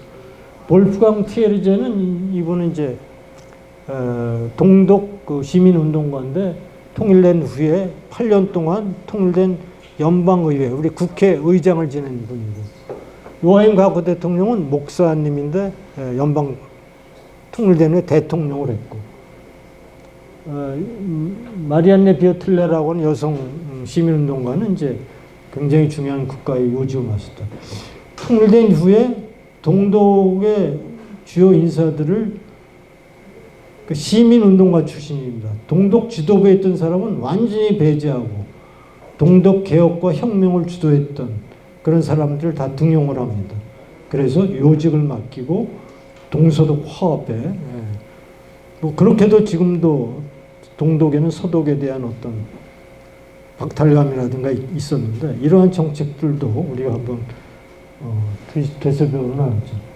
메르켈 총리는 헬무트 콜 총리의 양녀라고 할 정도로 굉장히 그 정치적인 그 뭐 학습이랄까 굉장히 훌륭하게 해냈고 이 사람의 실수는 아까 얘기했던 100만 시리아 아프간 난민을 받아들인 거하고 러시아 에너지 정책에 너무 의존하는 거, 원자력을 포기하는 거 이런 것들이 그때는 맞았는데 지금 돌아보니까 이제 실책으로 이제 드러나는 것들이죠. 이건 뭐 통일 후에 이제 이 결과들인데요. 1950년 이제 분단 직후에 동서독이 나눈 직후에 동서독 간의 1인당 GDP가 서독이 5,000불, 동독이 한 3,000불 내죠. 그런데 1990년도 통일 당시에 서독은 거의 25,000 유로가 되고 동독은 8,000 유로가 됩니다. 그리고 통일된 이후에 90년 통일된 2014년도에 동독은 26,000, 서독은 37,000의 유로의 1인당 국민소득을 하죠. 그러니까 통일 후에 이제 발전하는 모습이죠. 49년, 90년이 분단 기간인데 서독은 5,000 유로에서 25,000 유로로 뛴 거고 분단 기간 동안에 동독은 3,000 유로에서 8,000 유로? 이 정도 된 거죠. 그러니까 분단 기간 동안에 양독 간의 경제적인 격차가 얼마나 벌어지고 있다. 그리고 통일된 이후에 동독의 GDP가 급격하게 상승하는 모습을 보이죠. 아마 북한도 통일된 이런 모습을 보일 겁니다. 독일 실업률을 보세요. 2018년 9월에 3.4%. 통일 28년 차. 독일이 통일이 뭐 비용이 많이 들다 그러고 비용보다 훨씬 많은 이 편익을 만들어낸 게 독일이 증명하고 있거든요. 독일의 실업률이 네덜란드, 오스트리아, 뭐 덴마크, 프랑스 뭐 월등하게 낮은 겁니다. 소득 대비 동동 1인당 GDP, 통일 서태의 43%, 2016년도에 74%, 지금 한 80% 정도거든요. 독일, 이거 이제 2019년도에 포커스라고 하는, 독일은 노동력 부족으로 2060년까지 해마다 26만 명의 노동자를 해외로부터 수입해야 된다. 이것이 바로 1100만의 시리아 난민, 아프리카 난민을 받아들인 계기가 맞는 거예요. 동독 경제가 그만큼 통일하기 이후의 경제가 얼마나 살아 있었으면 바로 그것이 이제 100만의 이제 근데 최근 불거진 것들이 이 난민들로 인해서 나타나는 그 범죄 이런 것들이 너무나 자꾸 두드러지고 동독 내에 아직도 상대적인 박탈감을 갖고 있는 사람들의 불만이 쌓이고 이런 현상이죠. 김대중 브란트의 공통점, 노벨 평화상을 수상했다. 진보 정치인 평화했지만 햇볕 정책과 동방 정책. 차이점은 김정일과 정상회담 대가로 4억 5천만 달러를 제공했다. 브란트는 아까도 얘기했지만 절대로 동독을 주권국가로 인정하지 않았습니다. 동방 정책은 접근을 통한 변화가 기본이었다. 햇볕 정책은 접근을 통한 남한 변화였다. 이것이 브란트, 공산권 및 동독과의 결합력을 인민들에게 인권, 자유 등 구체적 정보 전달. 김대중, 서독의 에곤 바나 오스카 라폰타인 같은 좌파적 통일운동의 변진. 일방적 괴력력으로 남한이 변했고 종북 주사파가 판치도록 했다. DJ, 북은 핵을 개발한 적도 없고 개발할 능력도 없다. 대북지원금이 핵 개발에 악용된다는 말은 터무니없는 유언비어다. 북이 핵을 개발하면 내가 책임지겠다. 2001년. 어떻게? 북한의 경우는 인도의 경우와 비슷한데도 나는 북핵은 안 되고 인도는 핵무기를 가져도 되는지 이해할 수가 없다. 미국이 핵무기를 가질 때 한국인이 불행합니까? 송적이 화영. 민주노총. 북한의 3대 세습은 아들이어서가 아니라 가장 훌륭해서 세운 거. 윤석열 대통령은 이승만의 자유통을 계승했다고 보는 거예요. 요건 좀 해야 되겠어요. 모드로프 총리는 이제 베를린 장벽이 붕괴하고 호네크가 이제 퇴임하고 그 다음에 에곤 크렌치라고는 서기장이 등장을 합니다.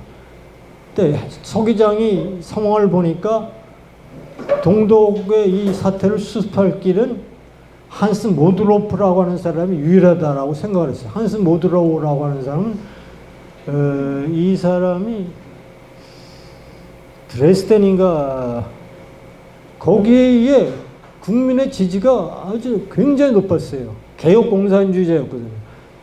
전통 공산주의를 반대하고 개혁해야 한다는 주장을 하기 때문에 상당히 촉망받는 정치인이었고 이 사람을 총리로 임명을 합니다.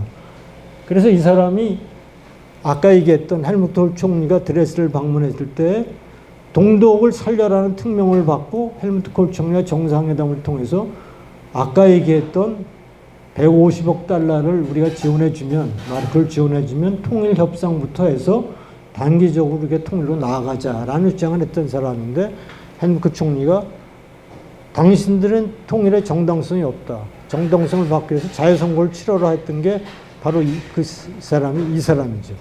이 사람이 문재인이 평양 갔을 때 평양으로 날아갑니다. 평양으로 날아가서 뭐 얘기했을까요? 독일식 통일은 안 됩니다.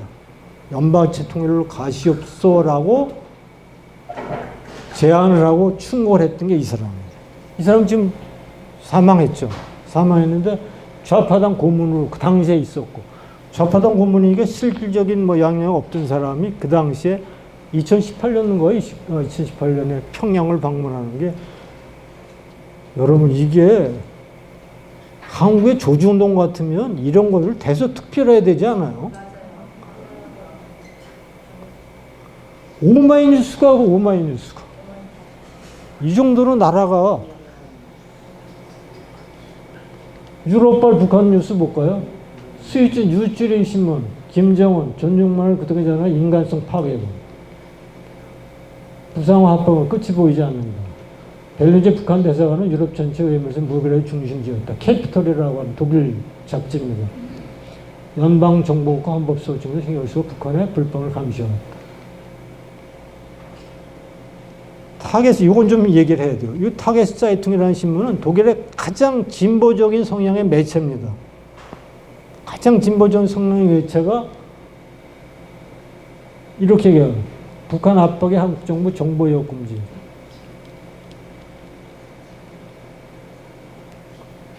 요거 독일의 전파라는 언론에서 건강 꾸며왔던 경제학도가 맹인 벙어리 내사 상태로 오토 원비어 얘기하는 거죠. 30의 브레스는 적대 기업이다. 크리스티안 빌트라고 하는 신문은 독일에서 가장 유가 판매 부수가 가장 많은 일간지입니다. 일간지. 대중 일간지. 이렇게 보도하고. 독일 기독인데 2009년부터 북한 대사관 앞에서 시위. 문재인 인권, 정부의 BBC, 당시 인권 변호사나요. 최악의 인권국가 지도자 악수라는 게 기분 나쁘지 않았나. 근데 트럼프도 싱가포르 가갖고 인공기 걸어놓은 게 아직도 좀 찜찜해. 송적이하고 인상기 갖다 놓고. 네덜란드 북한에 버티고 9만 명 압수했다. 독일 시사 채널 NTV에서 보도했고. 타겟 차이통이 이렇게 보고, 아까 얘기했던 그 진보적인 성향의 매체가 문재인은 반복적으로 북한의 경협에 집중하고 있음을 분명히 해왔다. 비판론자는 이런 정도의 한미일 균을 넘어 북핵 개혁을 위한 패러다임을 전환하고 평가해, 즉 비핵화에 앞서 평화 접근이 우선하는 것이다. 타츠, 아까 얘기했던 대표적인 독일인 신, 북한 백성이 인질인 나라. NTV, 독일의 시사 채널, 북핵 미사일은 대량살상 무기 개발에 집중하며 식량을 해외 원재에 의존하고 있다. 김정은, 배급 줄이고 유엔의 구걸선, 아까 얘기했던 빌트. 해수봉, 프랑스도 알게만 해. 문재인, 남북 갈등 해소를 인권을 시행령 삼았나. 이게 중요해요, 이게. 이 사람이 자비리스라고 하는 이제 이집트 사업가예요. 이집트 사업가인데 이 사업가가 중동이 분쟁 지역이 많잖아요. 근데 분쟁 지역에 들어가서 사업을 일으켜서 그 분쟁 지역에 성공해갖고 그 중동의 4대 재벌에 속한 기업을 성장시킨 인물이 이 자비리스라고 하는 이 이집트 기업가인데 이 기업가가 북한에 들어갑니다. 북한에 언제 들어가냐면 2008년에 들어갑니다. 그래서 이동통신망 사업을 해요. 동생은 이제 가서 건설 사업을 합니다. 그래서 4억 불을 투자해요. 4억 불. 매년 1년간. 그 이동통신망을 깔아줬어.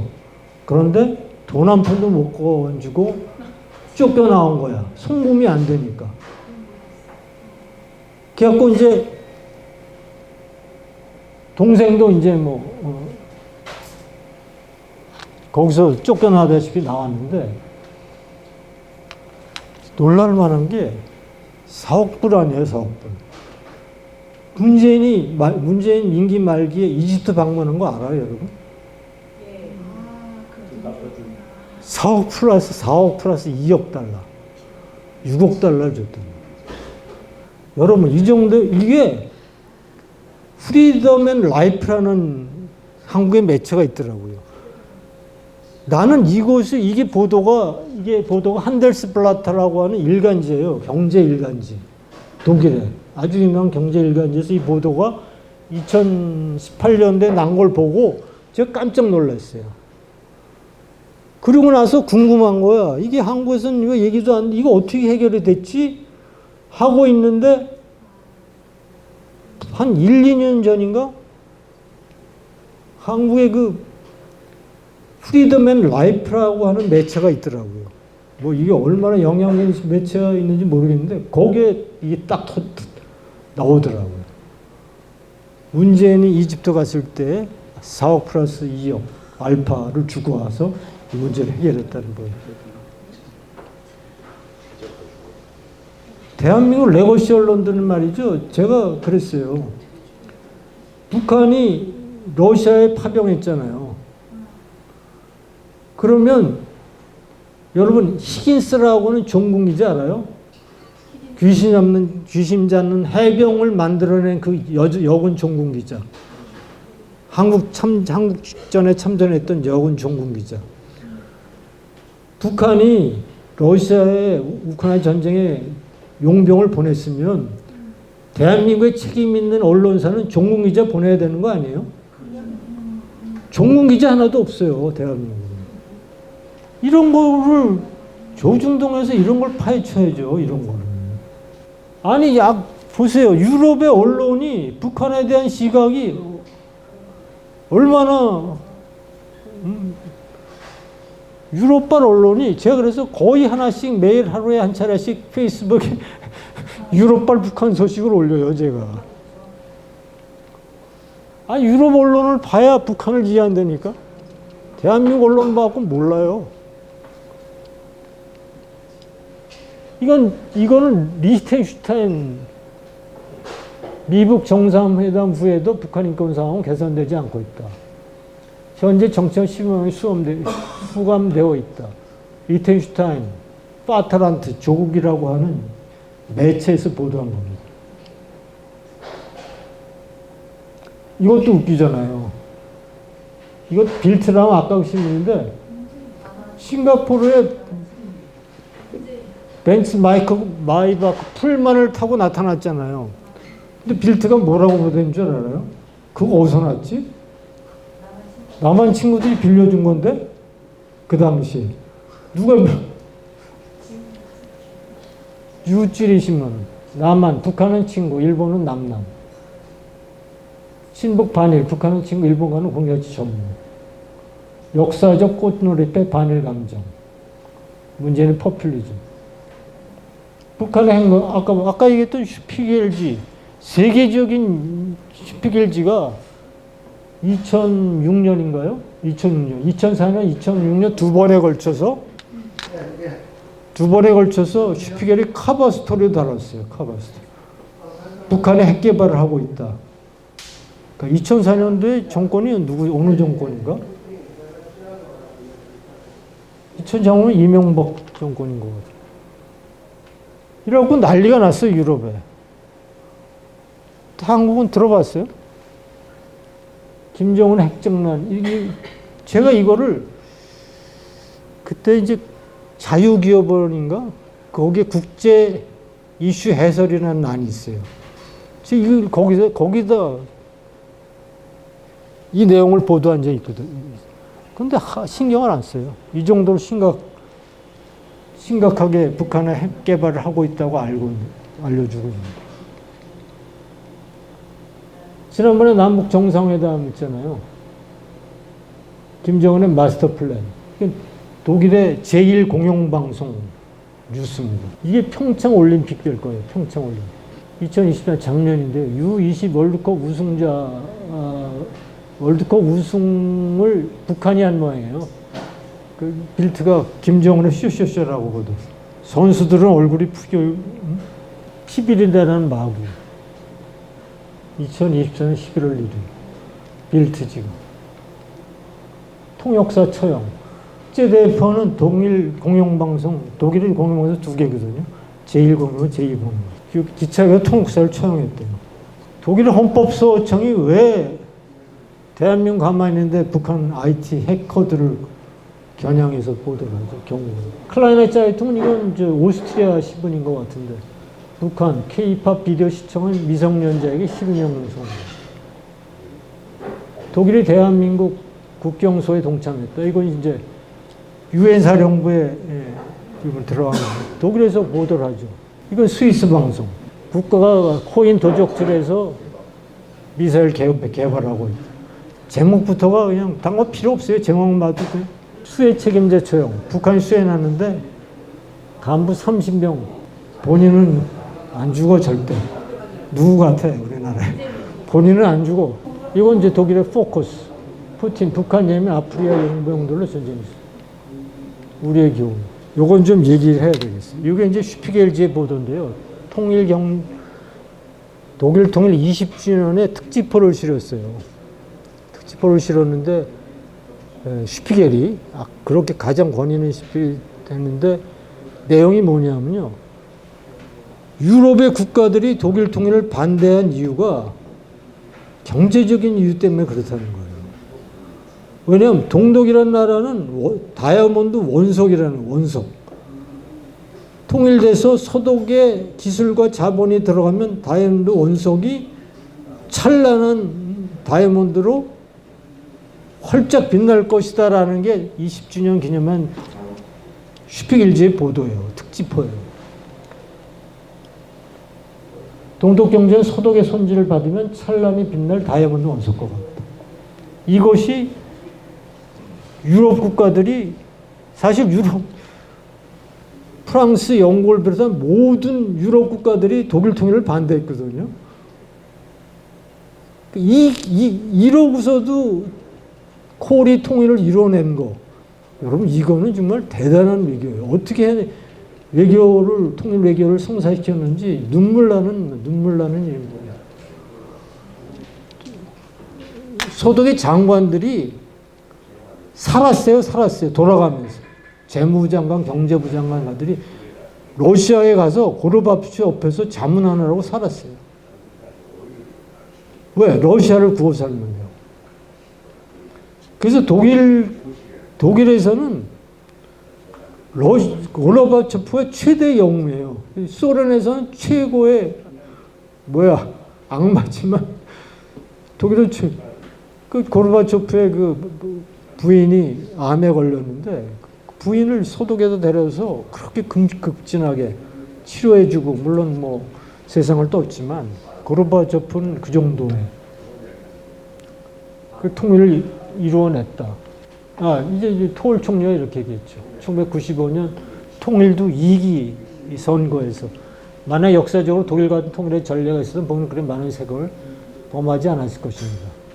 박상봉 통일 과정의 시행착오가 잘 경우에도 한반도 통일은 반은 이룬 셈입니다. 한반도 통일 독일보다 쉽다. 제가 이런 칼럼을 썼어요. 한반도 통일 북한은 제로 베이스가 낫다. 여러분 맨슈 올슨이라고 하는 미국의 경제학자가 있는데 이 학자가 이런 얘기를 해요. 2차 대전에 의해서 참패한 나라고 독일과 일본이 대표적이다. 그런데 그 나라가 불과 44반세기 만에 25년여 만에 세계의 1, 2, 3국의 경제 대국에 대해서 된 것을 어떻게 생각하느냐라고 질문을 던지는 겁니다. 거기서 나온 단어가 창조적 파괴입니다. 우리가 신도시를 개발할 때 구도시를 개발하지 않아요. 왜? 황무지를 개발하지. 구도시를 개발하기 어려운 건 뭐죠? 거기에 뭐가 많아. 건물도 많고 거기 관련 이해관계도 많고 토지 수용도 있고 반발도 많고 국민 여론도 있고 그런데 전쟁을 통해서 나라가 다 박살이 황무지가 된 거예요. 남은 건 뭐예요? 그들이 갖고 있는 기술이에요. 그들이 갖고 있는 경영 노하우, 사업 수완, 그들의 경영 의지. 그것이 그들을 살렸다는 거예요. 그 창조적 파괴가 이루어진 그 황무지 땅에다가 새로운 기술로 새로운 기업 마운드로 새로운 사회를 건설해서 독일과 일본이 2, 3위 경제 대국이 됐다는 거예요. 북한은 뭐예요? 필요 없어요. 이미 황무지야. 독일 통일 비용이 가장 많이 들어가는 부분이 어디냐면요. 동독에는 8천여 기업이 있었어요. 왜냐하면 계획경제이기 때문에 기업을 대기업으로 유지해야 되니까 한 8,500개의 기업이 있었는데 서독이 통일한 후에 보니까 8천 기업을 조사해 보니까 큰일 났어. 근데 그것을 2만 3천 개의 기업으로 잘라서 이제 이것을 서유화한 거예요. 세계 시장에 내놓은 거예요. 그런데 살릴 수 있는 세계 시장에서 경쟁력을 갖춰 살릴 수 있는 기업이 3분의 1이 안 되는 거예요. 나머지 3분의 2는 다 도태시켜야 되는 거예요. 그런데 거기에 먹고 살던 동독인들이 그걸 도태시키면은 다 대량 실업이 되잖아요. 그러니까 3분의 1을 살렸어. 3분의 1만 도태시키고 3분의 1을 살리는데 3분의 1을 살리는 데에 엄청난 돈을 투자했어. 통일비용이야, 그게 통일비용. 그러니까 황무지였으면은 그냥 거기다가 서독의 자본과 기술로 갖고 새 땅을 지면 되는데 이게 안 된 거예요. 그러니까 독일 통일비용이 그렇게 많이 쓴 거예요. 그런데 제가 그래서 벌써 뭐 한 10여 년 전부터 그런 학자들이 태반했어요. 북한은 뭐 지금 당장 뭐 통일하면 독일을 봐라. 통일병이 많이 들고 북한을 경제성장 오늘 시켜놓은 다음에 통일. 지금도 그래요. 북한을 경제적으로 성장시키는다는 게 뭘 얘기하는 거예요? 개방하면 국제경쟁력이 형편없는 2층 건물 낡은 거 수록 지어 공장 지어 놓겠다는 얘기인데 그게 말이 됩니까? 북한은 지금이 좋아. 아무것도 없을 때가 좋아. 거기에 우리가 들어가서 거기다 또한 세계적인 투자자들이 투자처를 찾고 있는데 우리가 법과 제도만 잘 정비해서 세계적인 투자자들을 북한 땅으로 끌어들이면 그리고 30대 기업이 30개 도시에서 경제개발만 착수하면 북한은 통일의 순간부터 200달러가 300달러, 400달러에 올라가는 겁니다. 마이너스는 없어요, 북한은. 거기에 이제 승수 효과가 붙어서 엄청난 재투자가 만들어지고 이력. 저는 그거 믿어 의심치 않아요. 독일이 그래요. 독일을 보면 그래요. 독일을 연구하면 동독 경제가 너무나 낙후했기 때문에 그렇지만 사회주권에 가장 잘 사는 동독 경제가 너무나 살리기가 힘들었기 때문에 돈을 때려 부어야만 됐던 통일 비용이 거기에 들어갔다는 것을 우리가 알 수 있다는 말이야. 그럼 독일 통일에 그런 걸 연구를 해야지. 그냥 나의 마음속으로 그냥 협력을 잘해서 북한 경제를 살려놓고 아니 북한 경제를 어떻게 살려 김정은한테서. 그 리더십이 바뀌어야 북한 경제가 사는 거지 그 안에서 교류협력 열심히 해서 북한 경제 살린다는 얘기가 뭐예요. 아직도 그런 환상의 독일 통일을 왜곡하고 그래서 저는 북한은 제로베이스가 북한이 낫다. 또 대한민국은 신도시 건설에 또 노후가 짱이거든요. 북한 공산정권 사라지면 세계 최대의 투자처가 될 것이다. 그렇게 생각합니다. 자, 이렇게 해서 제 강의는 여기서 마치도록 하겠습니다.